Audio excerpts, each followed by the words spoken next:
এতিয়া এৰি পেলাই সংসাৰ এৰি পেলাই এই কামটোত লাগে চব মানুহে নোৱাৰে কাৰণ এটা দাঁত উলিয়াবলৈ আপুনি 10 বছৰ যে কষ্ট কৰিব আপুনি তেতিয়া আজি আলু আছে নে চাবলৈ গ'লে তেওঁ সেইটো দাঁত নোলাবগে তেওঁ এইবোৰ এৰি মেলি কাম কৰে কৰাৰ পিছত যেতিয়া 7-8 বছৰ 10 বছৰ মূৰত এটা দাঁত উলিয়ালে কাৰ কাৰণে উলিয়ালে নিজৰ মানুহখিনিৰ কাৰণে উলিয়ালে উলিওৱাৰ পিছত এটা নাম দিয়ে সেই নামটো সাধাৰণতে ধৰি লওক মই বিজ্ঞানী মই দাঁত এটা উদ্ভাৱন কৰিলো মই মোৰ দাঁতি নামত পিতাইটি নামত দিব নোৱাৰো কেলে এইটো বৰ স্বাৰ্থপৰ বুজাব এনেকুৱা মানুহৰ নামত দিয়ে কোনেও যাতে আপত্তি নকৰে গতিকে এই বিজ্ঞানীৰ দলটোৱে কিতাপৰ গৱেষণা কেন্দ্ৰৰ বিজ্ঞানীৰ দলটোৱে যেতিয়া 5টা দাঁত উলিয়ালে এটা নাম দিলে ৰঞ্জিত ৰঞ্জিত কোন মই বুলি কওঁ কিন্তু মই নাজানো ৰঞ্জিত বৰপূজাৰী অসমৰ ভাষা আন্দোলনৰ শ্বহীদ গম পালে বাহাদুৰ গাঁওবুঢ়া শুনিছে নাই নাম কুশল এটা জাতৰ নাম কুশল কোন হ'ব পাৰে কোঁৱৰ মণিৰাম এটা জাতৰ নাম মণিৰাম হ'ল আৰু এটা জাত উলিয়ালে পিয়লি পিয়লি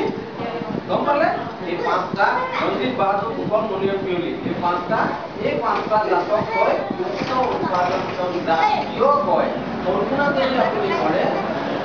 কল্পনা কৰিলে আপুনি বিঘাত খুব বেছি 4 মোন ভালকে অলপ ভাল অসমীয়া হলে ভাল অসমীয়া মানে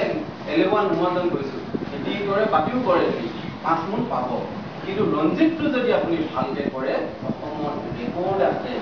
48 মোন পাইছে এইটো অসমৰ ৰেকৰ্ড নাজিৰা হৰেণপুৰ বুলি এজন খেতিয়কৰ নামত এতিয়াও ৰেকৰ্ড 48 মোন এবিঘা মাটিত যদি 48 মোন পায় আপুনি আৰু কিবা কৰিব লাগে নেকি কিন্তু এই ৰঞ্জিত জাতৰ জাত মাৰি দিলে ইজ্জত মাৰি দিলে আমাৰ খেতিয়কসকলে খেতিটো কৰি আহিলে হাঁহে গজিছে ধানেই হৈছে চাবলৈ আমাৰ অৱস্থাটো মই এই কথাখিনি আপোনালোকে ভুল নুবুজিব দেই মই আপোনালোকক ময়ো অসমীয়া মোৰ নিজৰ জাতিটোৰ প্ৰতি কিবা এটা আছে কাৰণে মই আজি মনৰ পৰাটো ধৰি আহিছোঁ কিন্তু কথাটো হ'ল কি আমি এই কথাবোৰৰ পৰা শিক্ষা ল'ব লাগে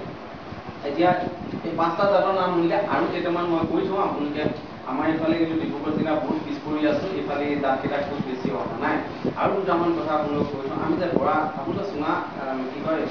চুঙা চাউল খায় নাই ল'ৰা ছোৱালীৰ পৰা বহুতে চুঙা পিঠা বুলি কয় যিটো বৰা চাউল যে আমি চুঙা খাওঁ আমি মাঘৰ বিহু দিনা সেইটো প্ৰধান খাদ্য মোৰ গাঁৱত মোৰ ঘৰটো এতিয়া আমাৰ বৰা চাউলটো আঠা আজিকালি কমিছে নে বাঢ়িছে বহুত কমিছে কিন্তু এতিয়া এই বিজ্ঞানী দলটোৱে এটা বৰা ধানৰ জাত উলিয়াই থৈ গৈছে আঘুনি বৰা যিটো এতিয়া লণ্ডনলৈ ৰপ্তানি হৈ আছে আঘুনি বৰা আঘুনি বাই নাম শুনিছে নহয় আঘুনি বাই নামৰ আঘুনি বৰা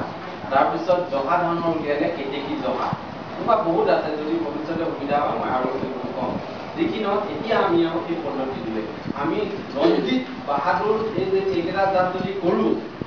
এইকেইটা কৰাৰ বাহিৰে আমাৰ উপায় নাই কল্পনা কৰিলে আপুনি 5 বিঘা কৰিলেও 25 মোনে পাব যদি খুব ভালকে কৰে কিন্তু এইটো এবিঘাতে আপুনি 40 মোন আৰামত পায় আমি শাওনৰ 9 তাৰিখৰ আগত এই জাতকেইটা ৰুব লাগে আমি ৰুলো হ'ল ইতিমধ্যে হাঁহ পোৱালি যদি আপোনাৰ হৈ গৈছে